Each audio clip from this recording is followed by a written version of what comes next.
नमोवा। इस वीडियो में हम लोग डिस्कस करने वाले हैं अबाउट दिस प्लेटफॉर्म, जो प्लेटफॉर्म मैं बिल्ड करना चाह रहा हूँ और ये क्यों करना चाह रहा हूँ। तो देखिए, इसके पीछे बहुत बड़ा मोटिव है, एक बहुत छोटा सा मोटिव नहीं है। And the main thing is कि मैं कुछ ऐसा बिल्ड करना चाहता हूँ जो कि ऑटो रन पे हो, सेल्फ सस्टेन कर पाए एंड करप्शन से फ्री हो एंड स्टूडेंट्स को बेनिफिट करे, टीचर्स को बेनिफिट करे। तो एक ऐसा इन्वायरमेंट, एक ऐसा प्लेटफॉर्म मुझे बिल्ड करना है जिस प्लेटफॉर्म पे स्टूडेंट्स आकर के पढ़ पाएँ, जहाँ पे उन्हें ये टेंशन ना हो कि मुझे फीस पे करना है या फिर मुझे लाइक ये जो भी अदर टेंशन्स हैं, लाइक जो बहुत सारे स्टूडेंट्स डिप्रेशन में चले जाते हैं मार्क्स को लेकर के, उनके आगे करियर को लेकर के, स्टडीज़ को लेकर के, पेरेंट्स के प्रेशर को लेकर के। तो बहुत सारी चीज़ें हैं जो अभी इस सोसाइटी में एग्जिस्ट कर रही हैं एंड ये बात सिर्फ भारत की नहीं है, ये बात पूरे विश्व की है। तो पूरे दुनिया भर में ये देखा जाता है कि स्टूडेंट्स ऐसे करते हैं, बट इनिशिएशन कहीं से हो नहीं रहा। आई मीन अगर कुछ लोग कर भी रहे हैं तो शायद डायरेक्शन सही नहीं जा रहा, क्योंकि आज के टाइम पे जो इम्पोर्टेंट है वो ये है कि एजुकेशन को हमें जितना हो सकता है उतना ज़्यादा ओपन सोर्स करना पड़ेगा, क्योंकि एजुकेशन एक ऐसी चीज़ है जो पूरा सोसाइटी को बाइंड अप करके रखता है एंड हर एक चीज़ इसी एजुकेशन से रिलेटेड है। अगर ये एजुकेशन ही, अब ये जो एजुकेशन है, ये एजुकेशन कम्प्लीटली कमर्शलाइज हो चुका है। एंड जब मैं बोल रहा हूँ कमर्शलाइज हो चुका है, तो मैं ये बोलना चाह रहा हूँ कि एजुकेशन में अब लोग, अब आप ज़रा खुद सोचिए ना, एक नॉर्मल कोई भी अगर पेरेंट ये सोचता है कि मुझे अपने बच्चे को पढ़ाना है, तो वो पहले सोचता है कि अच्छे स्कूल में डालूँ, देन फिर वो सोचता है कि यस मुझे और भी ज़्यादा, मतलब पैसे वो जुगाड़ना स्टार्ट कर देता है कि जैसे-जैसे बच्चा बड़ा होगा, मुझे और ज़्यादा पैसे इन्वेस्ट करने पड़ेंगे इनमें, सो दैट कि ये थोड़ा अच्छे लेवल पे पहुँच पाए। सेकंड चीज़ ये भी है ना कि पेरेंट्स तो हैं ही, ठीक है, स्टूडेंट्स एंड टीचर्स के मन में भी ऐसे बहुत सारी चीज़ें होती हैं। जैसे स्टूडेंट्स भी, आप स्टूडेंट को भी, किसी भी स्टूडेंट को पूछोगे ना कि क्या करना है लाइफ में, सक्सेस होने का मतलब क्या होता है, देन उनका एक अलग ही माइंडसेट बन चुका है सक्सेस होने का। उन्हें लगता है कि वो बड़े होंगे तो एक अच्छे पोजीशन पर होंगे, अच्छे पोजीशन पर होने की वजह से उनके पास अर्निंग अच्छा होगा, उस अर्निंग की वजह से उनकी लाइफ कंफर्टेबल होगी। तो वो एक ऐसे वर्ल्ड का इमेजिनेशन करते हैं जो कि एक आइडियल वर्ल्ड है, जहाँ वो रहना चाहते हैं। लेकिन उस आइडियल वर्ल्ड में रहने के लिए उनका कंट्रीब्यूशन क्या है? अगर आप उनसे पूछोगे कि आगे जा कर के क्या करोगे, है ना? तो बोलेंगे कि हाँ, ठीक है, पैसा कमाना है, सक्सेसफुल होना है। सक्सेसफुल होने का मतलब क्या है? सक्सेसफुल होने का मतलब ये नहीं कि हम जा कर के कंफर्टेबल लाइफ जीने लग जाएँ। उसे सक्सेसफुलनेस नहीं कहते हैं, क्योंकि आप रह रहे हो एक सोसाइटी में। अगर आप सोसाइटी में कुछ कंट्रीब्यूट नहीं कर, देन आपके आने वाले जनरेशन भी उस सोसाइटी में ही रहने वाले हैं। तो क्या आप ये चाहते हो कि आप जिस सोसाइटी में रहना चाहते हो, वो सोसाइटी ऐसा हो जो आज है, अभी है? राइट? ऐसे क्राइम वाले सोसाइटी में तो आप नहीं रहना चाहोगे, करप्शन वाले सोसाइटी में तो आप नहीं रहना चाहोगे। कुछ ऐसे सोसाइटी में तो आप नहीं रहना चाहोगे जहाँ पे आपको, जैसे कि आज हमेशा हमें सुनने को मिलता है, अभी बांग्लादेश में हुआ, है ना? फिर पहले भी हो गया है बहुत बार। तो पूरे नेशन वाइड में ये एक इमेज बन रहा है और ये प्रॉब्लम पूरे विश्व की है। हर जगह ये सारी चीज़ें हो रही हैं। पर हो क्यों रहा है? हो इसलिए रहा है क्योंकि हम कुछ कंट्रीब्यूट नहीं कर रहे हैं सोसाइटी में। एंड आप देखते होंगे मेरे वीडियो के सबसे टॉप में, टॉप लेफ्ट में आपको दिखता होगा, the society and the earth is collapsing. और ये बात सच है। क्यों सच है? क्योंकि ये कोलैप्स कर रहा है, हमारे वजह से कोलैप्स कर रहा है। एक्चुअली हम एक बहुत बड़ा कंट्रीब्यूटर हैं इस चीज़ के कोलैप्स के लिए, ठीक है? तो ऐसा नहीं है कि हमारे वजह से सिर्फ़, क्योंकि वजहें बहुत सारी हैं। ह्यूमन बीइंग्स बहुत ही छोटे से, एक बहुत ही इतने बड़े पृथ्वी के बहुत ही छोटे से भाग में अगर बोले तो कण भर भी नहीं है। लेकिन स्टिल ये जो भी चेंजेज़ हम लेकर के आ रहे हैं बहुत सिग्निफिकेंट है एंड ये हमारे फेट को आगे ले जा कर के बता रहे हैं। हमारा पहले सोसाइटी कोलैप्स करेगा। ये सोसाइटी बहुत ही क्रूशियल होता है, बहुत ही क्रूशियल होता है। जब एक फॉरेस्ट से हम लोग सिविलाइज़्ड हुए, है ना? सिविलाइज़्ड होने के बाद अभी हम लोग एक सिविलाइजेशन में रहते हैं, अच्छे से मॉडर्न वे में हम लोग जीते हैं। देन इस चीज़ को हमें मेंटेन करना चाहिए, ना कि हमें इसे तबाह करना चाहिए, डिस्ट्रॉय करना चाहिए। इस चीज़ को अगर मेंटेन करना है, then we have to contribute something to this society. हमें इस सोसाइटी में कुछ ना कुछ कंट्रीब्यूशन करना है।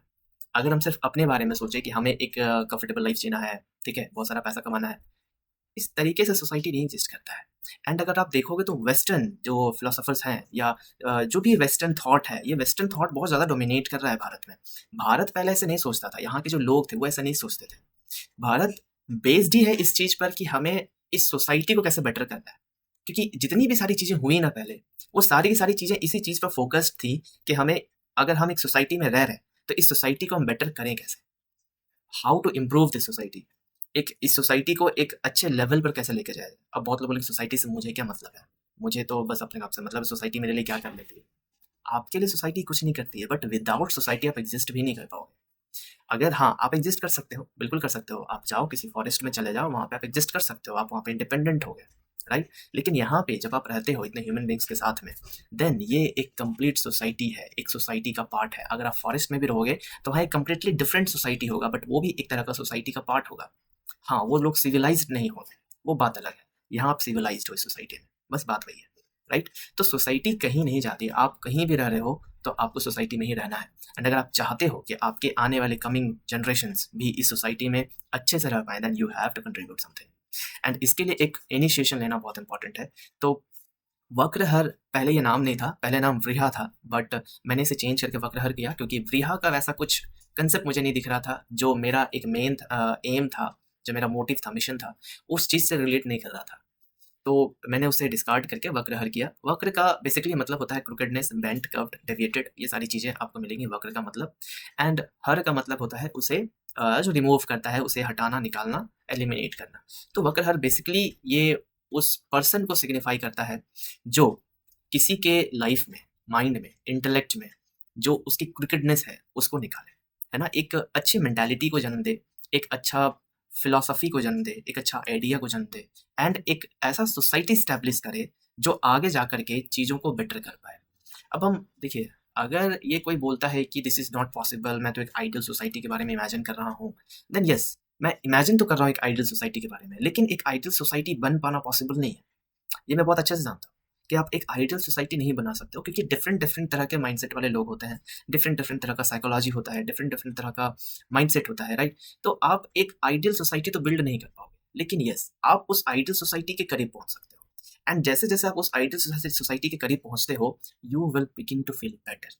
आपकी लाइफ अच्छी हो जाती है, लाइफ की क्वालिटी अच्छी हो जाती है, आपका सोसाइटी बहुत अच्छे से फंक्शन करने लगता है, एजुकेशन सबको मिलना स्टार्ट हो जाता है बहुत ही अच्छे से, क्योंकि एजुकेशन के जो मेन पिलर्स हैं ना, वही भारत में टूटे हुए हैं। एंड जो उसे अच्छा करना भी चाहता है उसको भी पीछे खींच देता है, ओके। या हो सकता है उतना सपोर्ट नहीं मिलता।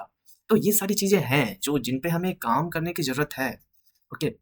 मेरी वेबसाइट भी है वक्रहर.org, आप इस पर जा करके और भी इस मिशन के बारे में आप चाहो तो कुछ और अजम्पशन ले सकते हो। हालांकि जितनी सारी चीज़ें हैं मैंने जो मेन मेन आइडिया है मैंने आपको बता दिया है, बट स्टिल जैसे जैसे चैनल चैनल ग्रो करेगा, क्योंकि ये पहला फर्स्ट स्टेज पे है, फर्स्ट फेज को मैंने आरोहणा नाम दिया है। तो आरोहणा जो है वो बेसिकली इनिशियल स्टेज है जहाँ पे चीज़ें राइज करनी स्टार्ट होती हैं। तो अभी ये बस राइज ही कर रहा है। अभी ये आगे जाएगा, सक्सेसफुल होगा नहीं होगा मुझे नहीं पता, बट मेरा पहला मोटिव है एक ऑडियंस को बिल्ड करना। अगर ये एक ऑडियंस बिल्ड होती है, देन उसके बाद मैं कुछ आगे कर पाऊंगा। एंड एक पहले छोटा सा एकेडमी टाइप सेटअप करना है। उस एकेडमी में बहुत सारी चीज़ें होंगी, एंड धीरे धीरे हम लोग इन सारी चीज़ों को डिस्कस करेंगे। अभी तो ये डिस्कशन का एक पहले से मैं बेसिकली मैं इंट्रोडक्शन दे रहा हूँ कि ये जो मेरा प्लेटफॉर्म है जो मैं बिल्ड करना चाह रहा हूँ, ये क्यों करना चाह रहा हूँ। एंड मेरा ज़्यादा मोटिव ये है कि मैं अपने आप पर फोकस ना करूँ, मैं इस प्लेटफॉर्म को बिल्ड करने पे फोकस करूँ, क्योंकि ये प्लेटफॉर्म ही है जो आगे जा करके एजुकेशन को मुझे लगता है बहुत अच्छे लेवल पर रिवॉल्यूशनाइज करेगा। एंड ये चेंज जो है ना, ये बहुत अच्छा चेंज होने वाला है। तो आई होप कि मैं उस चीज़ तक पहुँच पाऊँ, क्योंकि मैं अकेले तो नहीं कर पाऊँगा, सबका सपोर्ट होगा तभी ये चीज़ पॉसिबल है। तो देखता हूँ कि क्या हो सकता है, क्या नहीं हो सकता है। इट्स जस्ट एन इनिशिएशन, कितने लेवल तक आगे जाता है, नहीं जाता है, मुझे भी नहीं पता। जस्ट ट्रायल फेज पे भी चल रहा है। एंड घर पे भी मैंने स्टार्ट किया है। तो देखते हैं, धीरे धीरे इसे और ग्रो करना है। एंड आप सबकी सपोर्ट तो मुझे चाहिए ही होगी, एंड आइडियाज़ भी चाहिए होंगे। तो आपके पास अगर वैसा कुछ आइडिया है, बिल्कुल भी इस एजुकेशन सिस्टम को सिर्फ भारत के नहीं, मुझे पूरा विश्व का एक सेंटर पॉइंट बनाना है भारत को। एंड ये जो इसके बड़ा जो प्रोजेक्ट है वक्रहर, ये तो एक छोटा सा प्रोजेक्ट है, बहुत ही छोटा सा मैं बोलूँगा। इसके कंपैरिजन में जो विश्व गुरु है, ये बहुत ही बड़ा प्रोजेक्ट है। इतना बड़ा है कि मेरे दिमाग में फिट नहीं आता है। तो ट्राई करूँगा जितना ज़्यादा हो सकता है उतना ज़्यादा। मैं स्टिल चाहता हूँ कि कुछ चेंज आए इस सोसाइटी में, मेंटालिटी में, क्योंकि मुझे लगता है कि भारत के लोग सोसाइटी को अच्छे से समझ ही नहीं पाते हैं। सोसाइटी इन रियलिटी क्या है, कैसे एग्जिस्ट करता है, कैसे फंक्शन करता है। अगर हम इन सारी चीज़ों पर ध्यान दें, इन सारी चीज़ों को अगर बताएं, स्कूल में बताया जाता है सोसाइटी के बारे में, लेकिन मुझे लगता है एक वेस्टर्न पॉइंट ऑफ व्यू से बताया जाता है, एंड जिस तरीके से बताना चाहिए उस तरीके से नहीं बताया जाता है, जो कि वो इम्पैक्ट क्रिएट नहीं करता है स्टूडेंट्स के ब्रेन में। तो मुझे लगता है कि वो इम्पैक्ट क्रिएट करना ज़रूरी है, ये एम्फेसिस डालना ज़रूरी है कि क्यों इम्पॉर्टेंट है सोसाइटी हमारे एग्जिस्टेंस के लिए। एंड बस बात सोसाइटी की नहीं है, बात इंडिविजुअलिज्म की भी है। क्योंकि जब कोई इंडिविजुअली अपने आप को सोचता है कि मैं सिर्फ ये काम कर सकता हूँ, कोई और नहीं कर सकता, या ये बस मेरे लिए है, किसी और के लिए नहीं है, या कोई ऐसा सोचता है कि मुझे उससे क्या मतलब है, मुझे अपने आप से मतलब है, तो ये सारी चीज़ें ना अफेक्ट करती हैं सिर्फ आपको नहीं, आपके फैमिली को नहीं, बल्कि पूरे सोसाइटी को, पूरे पृथ्वी को इफेक्ट करती है। एंड मैं ये भी नहीं कहूँगा कि आप सबकी जिसको देखो उसको जाकर के हेल्प करते चलो, नो। बहुत सारी नीतियाँ हैं, उन नीतियों को हमें फॉलो करके इन सारी चीज़ों को देखना चाहिए। अब हर जगह झूठ नहीं बोलना चाहिए, हर जगह सच भी नहीं बोलना चाहिए, राइट? हम बचपन से सुनते हैं झूठ मत बोलो, राइट? लेकिन हर जगह पे सच नहीं बोलना चाहिए, कभी-कभी झूठ भी बोलना चाहिए। तो इन सारी चीज़ों का जो शिक्षण है, इन सारी चीज़ों का जो शिक्षा है, उसे देना ज़रूरी है कि कब हमें झूठ बोलना है, कब हमें सच बोलना है, कब हमें किसी की मदद करनी है, कब किसी की मदद नहीं करनी है। जब हम इन सारी चीज़ों को समझेंगे, सीखेंगे, तब हम एक सोसाइटी में रहने के लायक बनेंगे। ओके? तो आई होप कि आपको समझ आया होगा बेसिकली कि ये मैं क्यों करना चाह रहा हूँ एंड क्या करना चाह रहा हूँ। स्टार्टिंग में किया हूँ साइंस एंड मैथ्स को लेकर के ही करूँगा, अब तो साइंस चल रहा है। मैथ्स को लेकर के, लेकिन धीरे-धीरे मैं इस चैनल पे और भी बहुत सारी चीज़ें ऐड करना चाहता हूँ।